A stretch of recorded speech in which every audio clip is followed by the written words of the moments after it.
aku kan dah makan ubat. Buat apa nak susah-susah jaga makan lagi?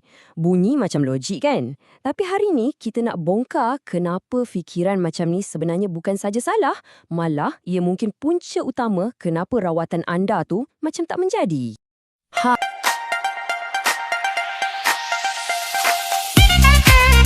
Pernah tak terfikir? Atau mungkin ada yang cakap, aku kan dah makan ubat, buat apa nak susah-susah jaga makan lagi?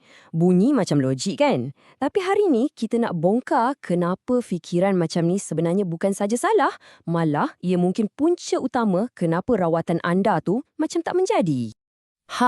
Inilah dia mitos besar tu. Kalau dah makan ubat, tak payahlah jaga makan. Sedap betul bunyinya kan? Macam ada jalan pintas magic dalam pil kecil tu. Tapi, realitinya tak seindah itu. Jom kita tengok kenapa. Dan ini yang paling biasa kita dengar. Keluhan yang penuh frustrasi tu. Doktor, saya ni makan ubat hari-hari tau. Tapi kolesterol ni degil betul, tak nak turun. Memang kecewa kan? Kita dah ikut cakap doktor, makan ubat on time, tapi bacaan kolesterol, gula, tekanan darah, semua macam tak bergerak. Kenapa kan? Okey, jadi dalam perkongsian kali ni, kita akan pecahkan satu-satu. Mula-mula kita tengok mitos yang mensabotaj rawatan ni. Lepas tu, kita dedahkan formula sebenar untuk berjaya. Kita juga akan masuk ke dalam badan untuk tengok peperangan yang berlaku. Lepas tu, kita akan bincang macam mana nak ubah mindset dan akhir sekali, macam mana nak jadikan ubat dan diet ni partner terbaik. Jom kita start. Baiklah, kita mulakan dengan bab pertama. Kenapa mitos ni bahaya sangat? Sebab ia bagi kita satu perasaan selamat yang palsu. Kita rasa, aku dah makan ubat, aku selamat. Perasaan selamat inilah yang sebenarnya senyap-senyap buat rawatan kita gagal dan buat kita rasa putus asa. Jadi, persoalannya sekarang, kalau ubat tu sepatutnya berkesan, mana silapnya? Ubat tu tak cukup power ke atau ada benda lain yang kita tak nampak? Selalunya kan, puncanya bukan pada ubat tu sendiri. Okey, cukup pasal masalah. Sekarang, jom kita beralih kepada jalan penyelesaiannya. Sebenarnya ada satu formula yang sangat-sangat simple tapi power gila untuk unlock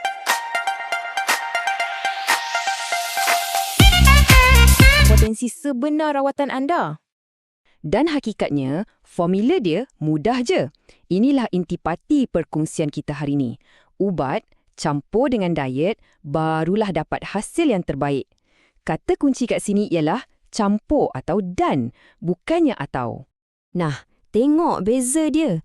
Kalau harapkan ubat semata-mata, kesannya tu terhad. Macam kita ada kereta Ferrari, tapi kita pandu guna gear satu je. Sayang kan? Tapi bila kita gabungkan ubat dan diet, barulah kita boleh tekan minyak, pecut laju ke arah kesihatan yang optimum. Jadi, apa sebenarnya yang jadi kat dalam badan kita?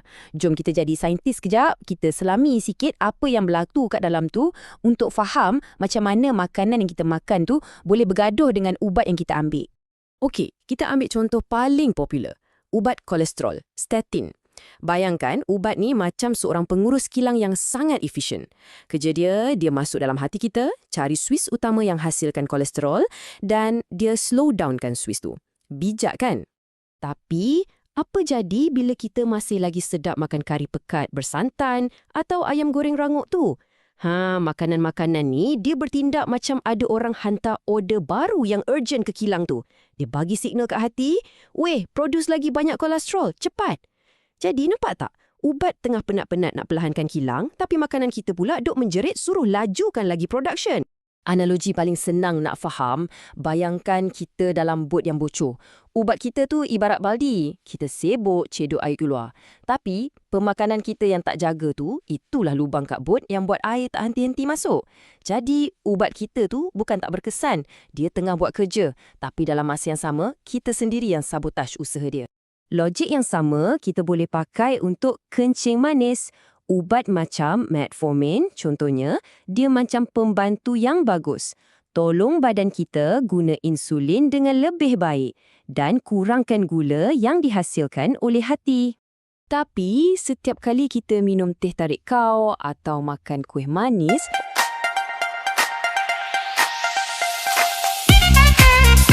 kita macam sengaja cetuskan lonjakan gula dalam darah. Analogi dia, Ubat kita tu ibarat bomba yang tengah cuba padamkan api. Tapi diet tinggi gula kita tu pula tak habis-habis curah minyak tanah atas api yang sama. Macam mana api nak padam? Dan macam mana pula dengan darah tinggi? Selalunya, salah satu ubat yang doktor bagi ialah diuretik. Senang cerita, ubat ni tolong buah pinggang kita buang lebihan garam dan air dari badan. Bila air kurang, tekanan dalam salur darah pun turun. Masalahnya, bila kita makan makanan masin, macam ikan masin ke, mi segera ke, badan kita akan pegang air tu, tak nak lepas. Jadi, berlakulah satu pertarungan yang sia-sia. Ubat tengah gigih cuba kosongkan tangki air dalam badan, tapi makanan masin kita pula tak berhenti-henti pasang paip isi tangki tu balik. Sampai bila pun tak settle, kan? Okey, kita dah nampak apa jadi kat dalam badan. Jelas kan? Isu ni bukan setakat pasal kimia dalam badan je, tapi ia juga pasal pertarungan dalam minda kita, dalam mentaliti kita. Jom kita cuba faham kenapa kita senang sangat terperangkap dengan mitos ni. Kunci dia sebenarnya kat sini. Kita kena ubah cara kita berfikir. Daripada fikir ubat atau diet, kita kena mula fikir ubat dan diet. Ingat, kejayaan rawatan kita ni bukan terletak dalam botol ubat semata-mata, tapi ia juga terletak atas pinggan makan kita. Perangkap psikologi dia macam ni. Kita suka asingkan benda-benda dalam kotak berbeza dalam kepala kita. Ubat, kita letak dalam kotak medical. Makanan, kita letak dalam kotak lifestyle. Masalahnya, dalam fikiran kita, dua kotak ni tak berhubung. Padahal badan kita ni satu sistem je.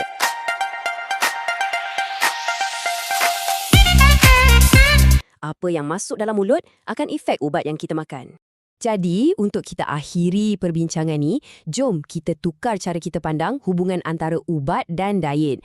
Lupakan terus idea yang diorang ni musuh atau kena pilih salah satu. Sebaliknya, kita kena mula lihat mereka sebagai strategic partners, rakan kongsi strategik untuk kesihatan kita. Bayangkan mereka ni macam satu tim yang power. Ubat dan diet bukan dua jalan berbeza. Mereka adalah teammates yang perlukan satu sama lain untuk capai satu gol yang sama, iaitu kesihatan anda. Macam kepingan puzzle, kena ada dua-dua baru gambar tu lengkap dan cantik. Jadi, tolong jangan anggap diet tu satu bebanan. Bukan. Ia sebenarnya adalah booster, penguat yang akan gandakan lagi kuasa ubat anda. Dan bila anda buat macam ni, anda mungkin akan terkejut sebab boleh jadi anda boleh capai target kesihatan dengan dos ubat yang lebih rendah. Siapa tak nak, kan? Dan ini membawa kita kepada satu soalan terakhir untuk anda renungkan. Kalau satu mitos ni pun dah boleh bagi kesan besar macam ni pada kesihatan kita, cuba bayangkan, apa lagi mitos-mitos kesihatan lain yang kita percaya tanpa kita sedar? Mungkin dah sampai masanya untuk kita jadi lebih peka dan kritis dengan setiap info kesihatan yang kita dengar.